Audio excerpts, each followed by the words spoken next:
Pasado 11:00 nang makalabas ako sa trabaho. Ay, umuulan pa. Medyo madami kasing project na kailangan ko matapos. Buti na lang at may naabutan pa akong bus. Sakto, last trip. Napagdesisyonan kong sa gitna na lang ako umupo. Medyo malayo-layo pa naman ang babaan ko. Kalagitnaan ng biyahe, napansin kong may matandang babaeng nakaupo sa harapan ko ang nakatitig sa akin. Napakunot ako ng noo. "Lola, may problema po ba?" Tanong ko sa kanya. Hindi siya sumagot. Sa halip, unti-unti siyang yumuko. Pero pansin ko ang patuloy na pagsulap niya sa akin. Isa-isa nang bumaba ang iba pang pasahero. Una, yung lalaking naka-jacket. Pagkatapos nito, yung babaeng may dalang payong. Halos kaming dalawa na lang ng matandang babae ang natitirang pasahero. Maya-maya pa, nagsalita si Lola. "Manong, diyan lang ho ako sa tabi." Huminto ang bus sa tapat ng waiting shed. Ngunit bago makababa si Lola, ay lumapit siya sa akin ng dahan-dahan.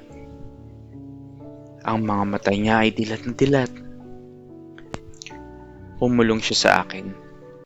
Mahina pero malinaw. "Huwag kang lilingon." Nanigas ako sa kinaupuan ko. Gusto ko siyang tanungin kung ano ang ibig niyang sabihin. Pero bumaba na siya at mabilis na naglakad palayo. Ngayon, ako na lang ang natitirang pasahero. Di ko alam, pero parang lalong lumamig ang loob ng bus. Ramdam ko ang kilabot na gumagapang sa aking buong katawan. Pilit kong hindi iniisip ang sinabi ng matanda. Ibinaling ko na lang ang paningin ko sa bintana. Pero dahil malakas ang ulan at gabi na, ay wala din naman akong makita. Bakit niya sinabi yun? Ano ang nasa likod ko? Maya-maya, nakaramdam ako ng pagkilos sa likod ko. Pero ang alam ko, ako na lang ang huling pasahero. Hindi ako nakakilos. Dahan-dahan kasi ang paggalaw ng hangin sa aking likuran. At parang may bibig na umiihip sa batok ko.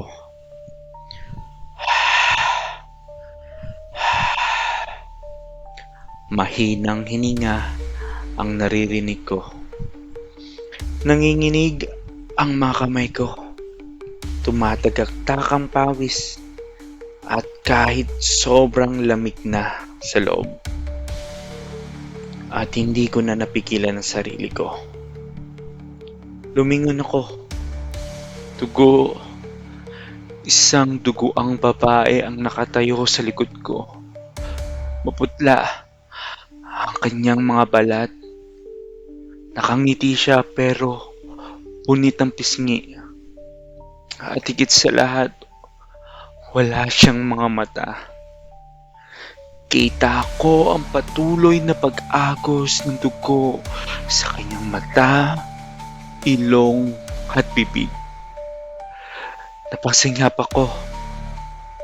Hindi ako makagalaw. Dahan-dahang gumagapang ang kanyang kamay papunta sa aking balikat. At unti-unti niyang nilalapit ang kanyang muka sa aking muka. Malamig, basang-basa sa dugo. Halos mawalan na ako ng malay. Pinikit ko na lang ang aking mga mata. Boss, andito na tayo! Napapitlag ako sa sigaw ng konduktor. Lumingaling nga at wala na ang babae. Mabilis akong tumayo, nanlalamig at nanginginig ang katawan ko. Pero bago ako tuluyang makababa, pinigilan ako ng konduktor. Lumapit siya at bumulong. Buti, hindi mo siya nilingon. Dahil ang huling pasaherong tumingin, hindi na nakauwi. Napakagat ako ng labi. Hindi ko masabi sa kanya na lumingon na ako.